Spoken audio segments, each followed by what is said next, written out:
ಕಾಳಜಿ ಇದು ಸರಿ ಇದೆ. ಒಂದು ಮಾತು ಇಲ್ಲಿ ಹೇಳಲೇಬೇಕು ನೋಡಿ, ಯಥಾ ರಾಜ ತಥಾ ಪ್ರಜಾ ಅಂತ ಹೇಳ್ತಾರೆ. ಇವತ್ತು ಹೆಂಗೆ ಭರತ್ ರೆಡ್ಡಿ ಅವ್ರು ಮಾತಾಡಿದ್ರು ಅಂತ ಹೇಳಿದ್ರೆ, ಸುಟ್ಟಾಕ್ತೀನಿ, ಮುಗಿಸ್ಬಿಡ್ತೀನಿ. ಏನು ಮಾಡಿದ್ರಿ ನೀವು? ಇತ್ತೀಚೆಗೆ ದ್ವೇಷದ ಭಾಷಣ ಬಿಲ್ ತಗೊಂಡು ಬಂದ್ರಿ.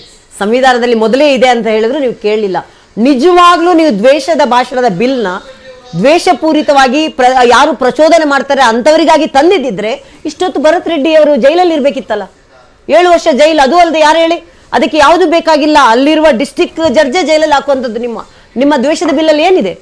ಮೊದಲ ಅಪರಾಧಿ ಭರತ್ ರೆಡ್ಡಿ. ಅದಕ್ಕೆ ಈಗ ಮೊದಲಿನ ಬಿಲ್ ನೀವು ನೋಡಿ, ಅಲ್ಲ ಅವ್ರ ಬಿಲ್ ಪಾಸ್ ಆಗಿಲ್ಲ ಅಂದ್ರೆ ಅದು ಬೇರೆ ವಿಷಯ. ಒಂದ್ ನಿಮಿಷ ಸರ್, ದ್ವೇಷದ ಭಾಷಣ ಅಂದ್ರೆ ಏನು? ಈಗ ಪ್ರಚೋದಿತ ಭಾಷಣ ಅಲ್ವಾ ಭರತ್ ರೆಡ್ಡಿ ಹೇಳಿದ್ರು, ಸುಟ್ಟಾಕ್ಬಿಡ್ತೀನಿ, ನಾನು ತಾಳ್ಮೆ ಕೆಟ್ಟರೆ ಸುಟ್ಟಾಕ್ಬಿಡ್ತೀನಿ ಅಂದ್ರೆ ಹೇಳಕ್ಕೆ ಯಾರು ಇವರು? ಹೋಗ್ಲಿ, ಸತೀಶ್ ರೆಡ್ಡಿ ಯಾರು? ಇವಾಗ ಅಲ್ಲಿರುವ ಎಷ್ಟು ಎಲ್ಲ ಮಾತಾಡಿದ್ರಲ್ಲ ಸರ್ ನೀವು, ನಿಮ್ಗೆ ಏನು ಅನ್ನಿಸ್ತಾ ಇಲ್ವಾ? ಅಷ್ಟು ಕೆಟ್ಟದಾಗಿ ನಾನು ಸುಟ್ಟಾಕ್ಬಿಡ್ತೀನಿ ಅಂತ ಹೇಳ್ತಾರಂದ್ರೆ ಇದು ಪ್ರಚೋದಿತ ಭಾಷಣ ಅಲ್ವಾ? ಅಲ್ಲ, ಇದು ಪ್ರಚೋದಿತ ಭಾಷಣ ಅಲ್ವಾ? ಈಗ ಪ್ರಾಣ ಕಳ್ಕೊಂಡವರ ಮನೆಯವರ ಸಂಕಟ ನಿಮ್ಗೆ ಯಾರಿಗೂ ಅರ್ಥ ಆಗಲ್ಲ. ಇಷ್ಟಾದ್ರೂ ನೀವು ಮಾತಾಡ್ತಿರೋದೇನು ಹೇಳಿ?